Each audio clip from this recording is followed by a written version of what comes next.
Hey guys, okay, so special guest Valentino here with me today to read our Saturday chapters with us. He's got a little eye patch on because my dog Bodhi decided that they were going to be new best friends and he doesn't know how to be best friends with something without tearing it up. So he's got an eye patch and we're just going to roll with it. I hope you guys are doing well. I hope that you are staying active and, trying to have some fun. I know this situation is kind of crazy. Maybe you're staying in your pajamas all day like I did today for this Saturday. But I hope that you are, learning, reading, and also doing some stuff you enjoy, maybe some arts and crafts, puzzles. Me and Eddie have been playing Yahtzee. It's super fun. And just enjoying some time with your families. And if you want to comment on this video and tell me something new you've done because of quarantine, that'd be awesome.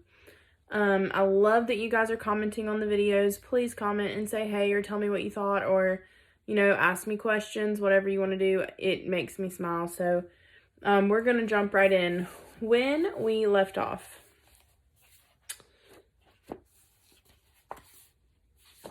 we read 4 through 6, and somebody had spotted Despereaux with the Princess P. His brother had seen him listening to the music with the king and the princess, and that really, really, really made his dad upset. And so his dad decided to get the tribunal drum, and he beat the drum, and which meant that basically Despereaux's in trouble because he is not following the rules of what a good mouse should be doing. All right, and so we're gonna see what happens because of that trouble. Chapter 7, A Mouse in Love. And what was our own favorite member of the mouse community doing while the sound of the mouse council drum echoed through the walls of the castle? Reader, I must report that Furlough had not seen the worst of it. Despereaux sat with the princess and the king and listened to song after song. At one point, gently, oh so gently, the pea picked up the mouse. Bodhi just joined us. In her hand, and there he goes again, and cupped him in her palm and scratched his oversized ears.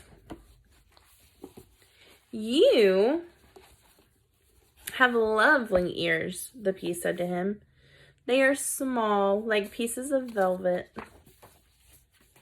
Despereaux thought that he might faint with pleasure of someone referring to his ears as small and lovely.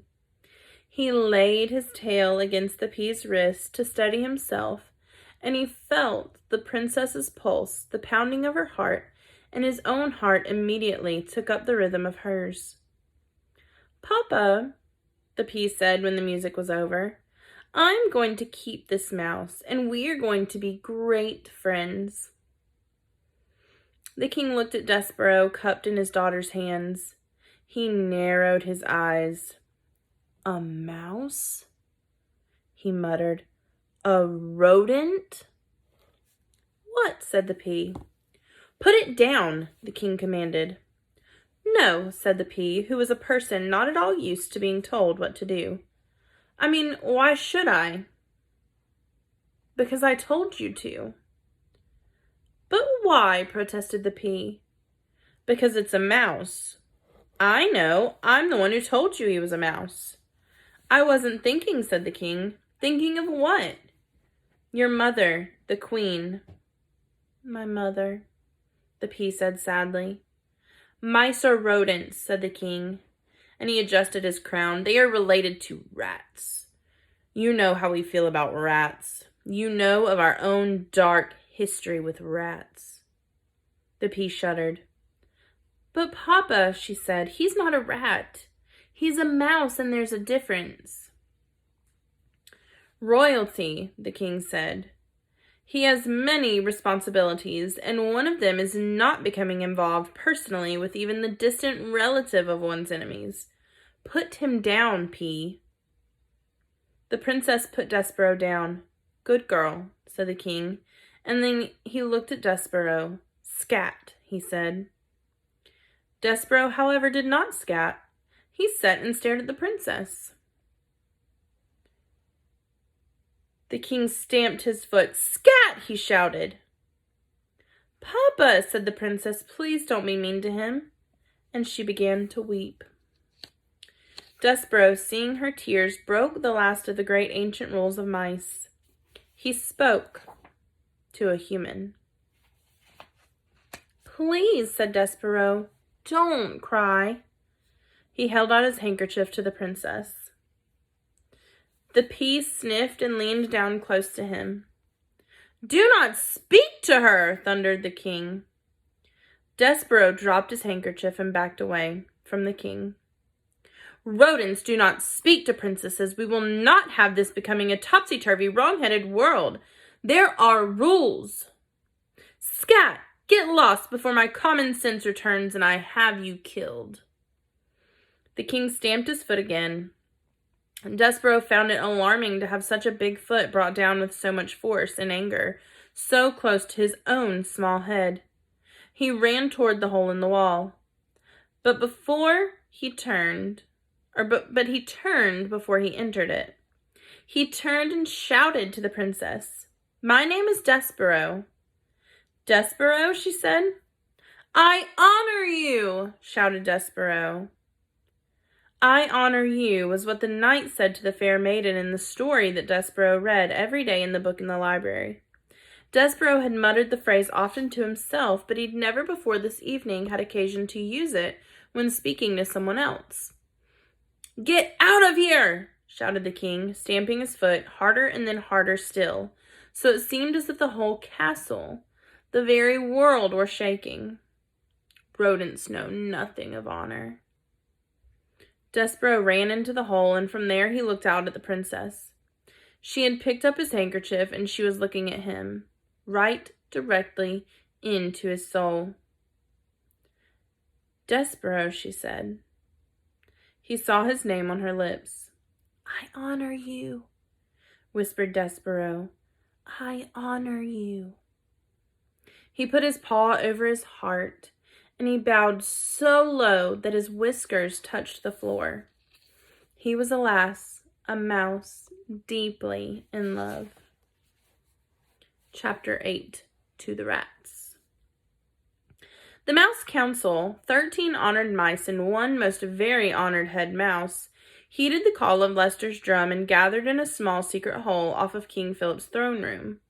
The 14 mice sat around a piece of wood balanced on spools of thread and listened in horror while Despereaux's father related the story of what Furlough had seen.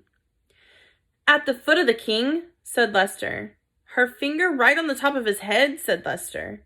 He was looking up at her, and it was not in fear. The Mouse Council members listened with their mouths open. They listened with their whiskers drooping and their ears flat against their heads, and they listened in dismay and outrage and fear. When Leicester finished, there was a silence dismal and deep. Something, intoned the most very honored head mouse, is wrong with your son. He is not well. This goes beyond his fevers, beyond his large ears and his lack of growth. He is deeply disturbed. His behavior endangers us all. Humans cannot be trusted. We know this to be an indisputable fact.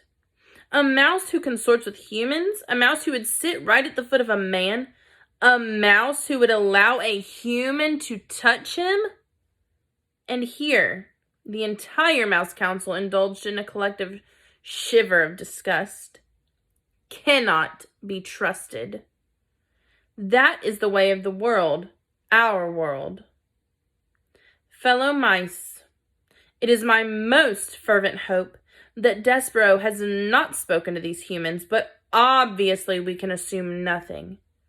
And this is a time to act, not wonder. Lester nodded his head in agreement, and the 12 other members of the Mouse Council nodded their heads too. "We have no choice," said the head mouse. "He must go to the dungeon."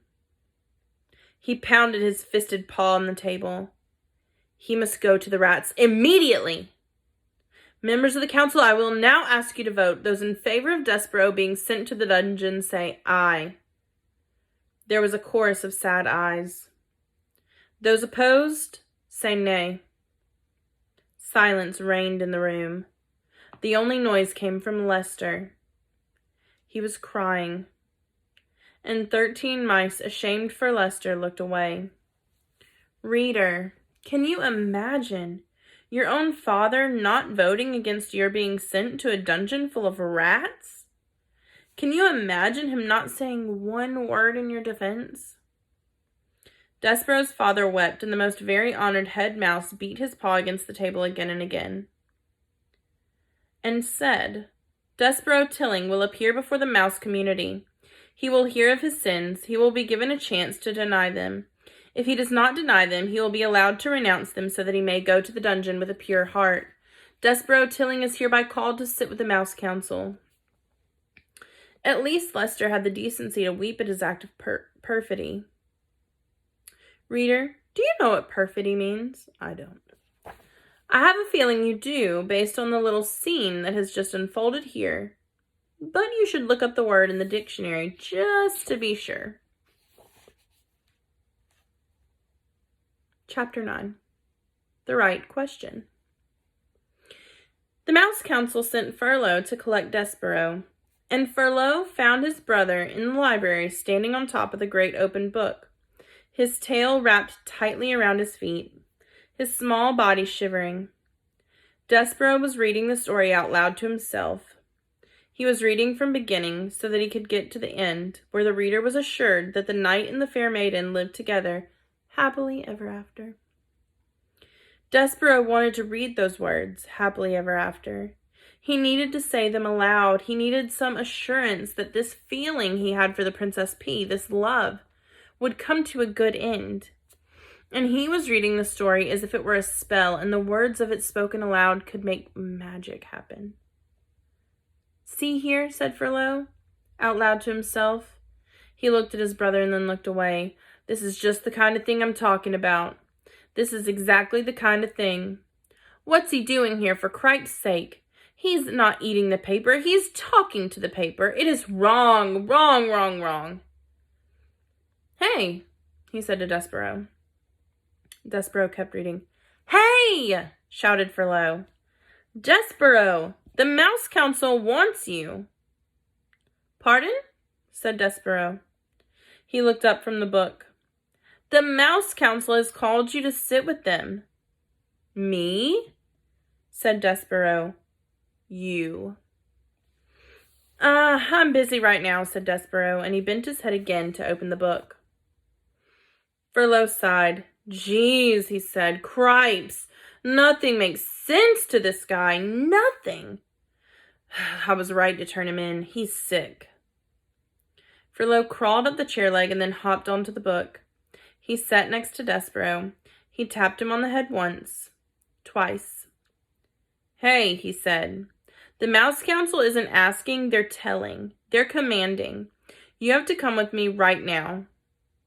Despereaux turned to Furlough. "Do you know what love is?" he said. "Huh?" "Love." Furlough shook his head. "You're asking the wrong question," he said. "The question you should be asking is why the Mouse Council wants to see you." "There is somebody who loves me," said Despereaux. "And I love her, and that's the only thing that matters to me." "Somebody who loves you?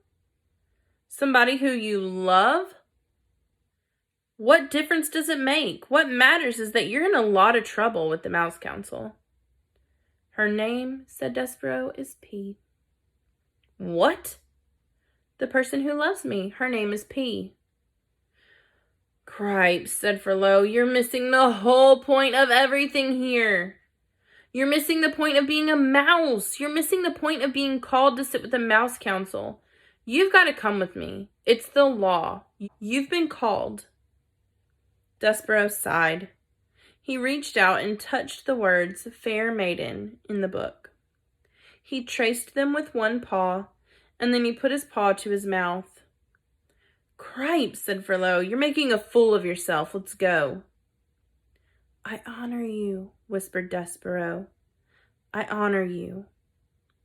And then, reader, he followed Furlough over the book and down the chair leg and across the library floor to the waiting mouse council. He allowed his brother to lead him to his fate. And we will figure out what that fate is tomorrow.